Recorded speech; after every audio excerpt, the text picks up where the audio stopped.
Okay, here we are. Our third edition, Sarah. How you doing? How's it going, Bob? Good, good. I'm pretty excited about this one here. I know we did a little preview of his picture and his beautiful family, but he is one of my favorite chefs, and Oh, so I cannot wait to talk to him. all right. Yeah, we do. We have a pretty exciting show today. All right. We All are right, let's about to get to it. Let's get to it. we are going to meet Chef Andrew Deuel. His passion for culinary arts was ignited in his childhood. He was inspired by a miniature electric stove that became his favorite toy as a child. His early fascination led him to beginning to working in Oh, Sarah, Ohio. And there we following go. high school, he Huh. pursuing his formal culinary education at New England Culinary Institute in Vermont. And he further honed in his skills by getting his master's in Italian cuisine at the Italian Culinary Institute for Foreigners in some town in Italy that I can't pronounce.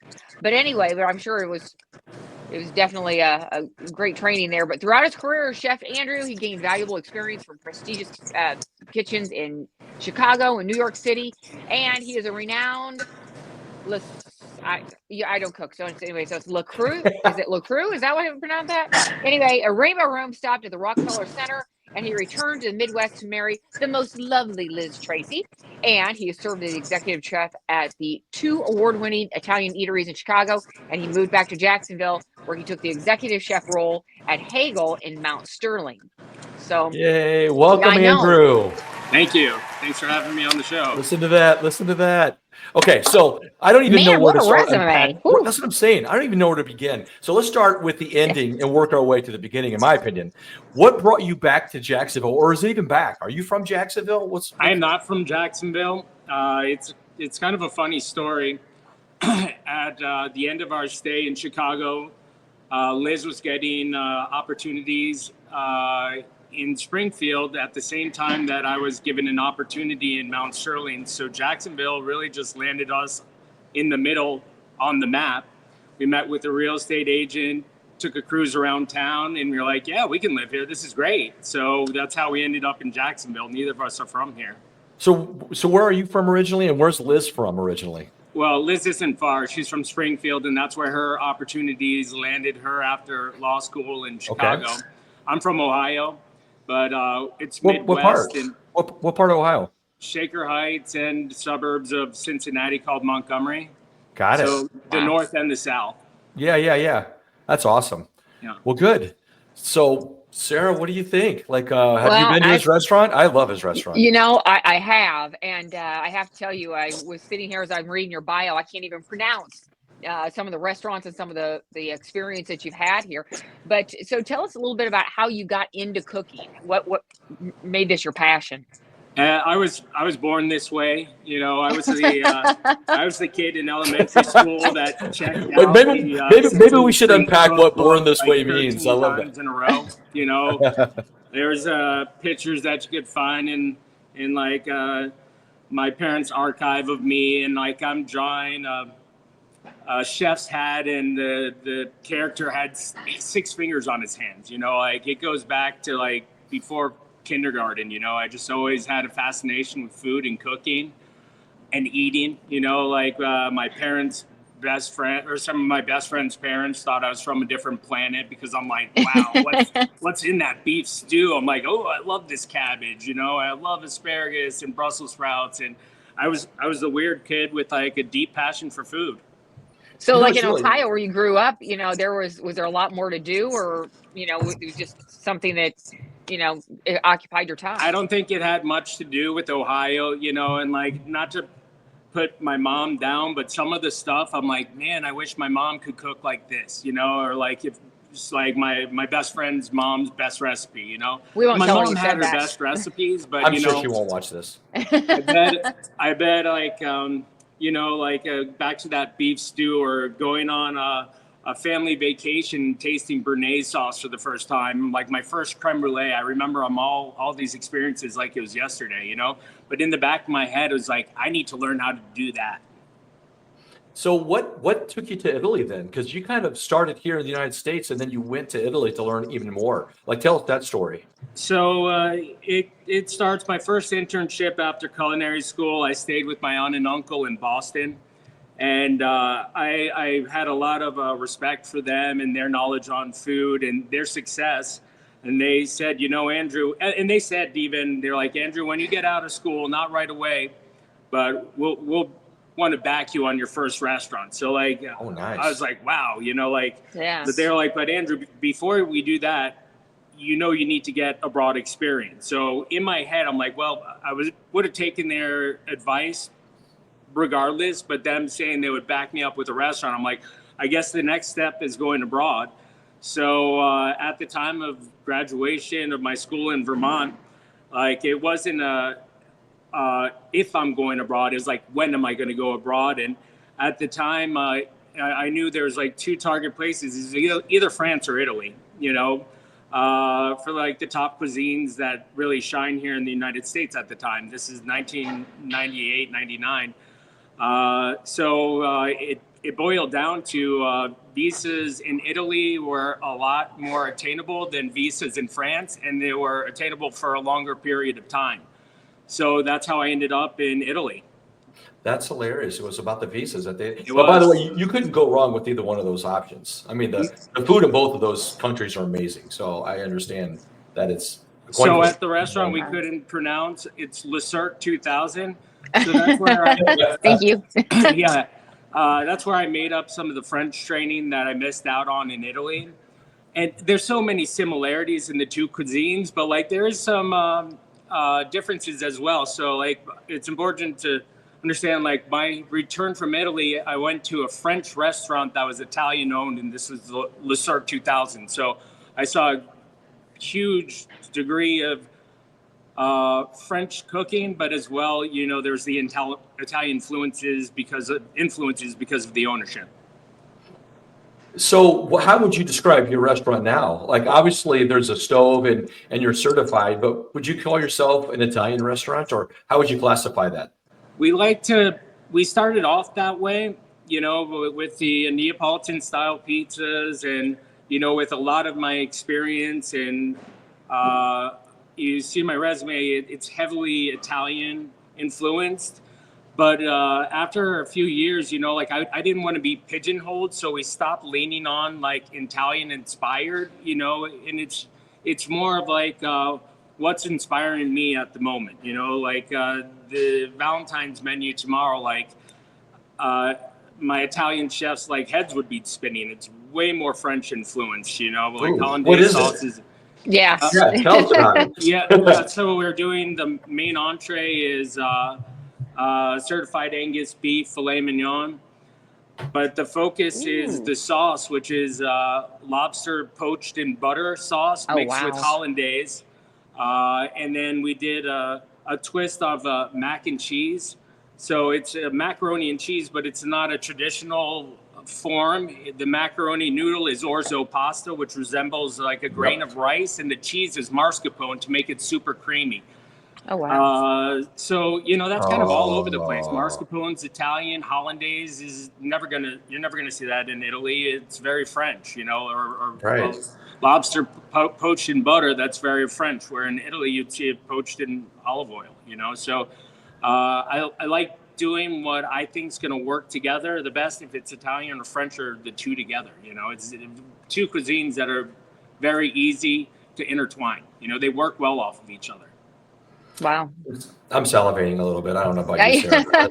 Like I'm a little sad I'm not going to be there for tomorrow's cuisine, but I'll catch him next week and see what he has there next week. So how do you decide what to cook? I mean, because I think that's what a lot of people struggle with when they're cooking is how do you decide what your menu is going to be?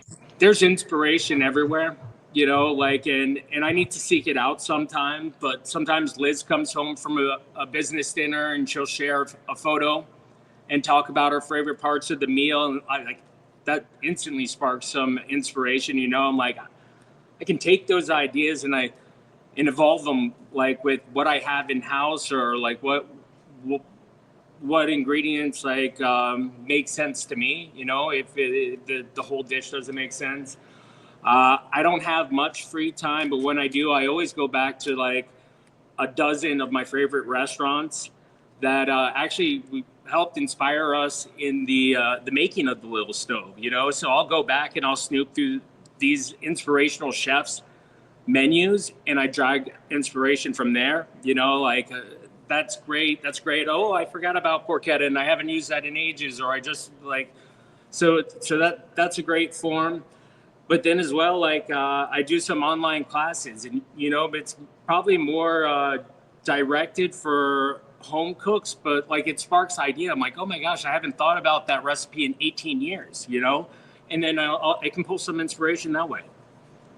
I got to tell you, so, you know, I think you guys know I travel to Jacksonville weekly, and I go to Andrew's place weekly. He is a fantastic chef, and I love watching him cook back there. Like, that's entertaining, because I don't, for those who have not been there, his kitchen's open, so you see him, and he's cooking, and he's putting it in the stove, and he's tasting. But don't worry, when he tastes, he doesn't reuse the spoon again, so he's not getting his germs all over the food. But he's going to make it perfect every single time. So it's actually, I can't say enough about him as a chef. It's fantastic. So when you are creating these culinary specialties and whatnot, I know you have a list of wines and other drinks that go along with it. How do you pair the two? You know, like Question. when I was young and ambitious, like I wanted to be the best chef in the world, and I wanted to as well like learn all about the wines and be the best wine taster in the world, or sommelier. I'm very happy with where I landed. I was way short of both of those, but like along the path of trying to learn wines and pairing with food, which is very complicated. Like I heard from a professional that I respected immensely, is the wine sommelier at Cirque. So it was early in my career, but he said, you know, when it comes down to pairing, the most important part is not these charts and graphs that you can use, and they're effective. They're for people with elevated senses, more elevated than mine, you know. But if the drink tastes good to you and the food tastes good to you, then they pair, you know. So like if you like rosés and you love like a big like New York strip steak, it pairs just fine, you know. Like you listen to your taste, what you like, you know, because otherwise, like it's you can get lost in trying to do what somebody else is telling you is the way to do it, you know. Like and don't listen, you know. You listen if like you feel that if you feel it, if it makes sense to you, but otherwise just make sense to what makes sense to yourself, you know. Like I'll drink a old fashioned, and I'm gonna drink it with like a delicate like white fish pasta, and guess what? They taste great. Do they pair? Probably not. Or do they pair to like a sommelier? Absolutely not. But they both taste good to me, so they work. You know, you know what pairs well with an old fashioned? Everything. So at nighttime, I'm having popcorn and an old fashioned. You know, it's good, you know? Well, good. So I know, honestly, like Sarah, we usually try to keep these to 15 minutes just to keep people's attention. I could listen to him talk for an hour. I could too. Yeah. Yeah, honestly, like the depth of knowledge is just so. No, it's great. But I want people to know a little bit more about your life, like you. Like, tell us about your wife, your kids. You know, like let's get into that a little bit. Let's talk about that for a second. So Liz is amazing, and again, she is. Big reason why we're here in Jacksonville and why we did this project. You know, she quickly fell in love with Jacksonville and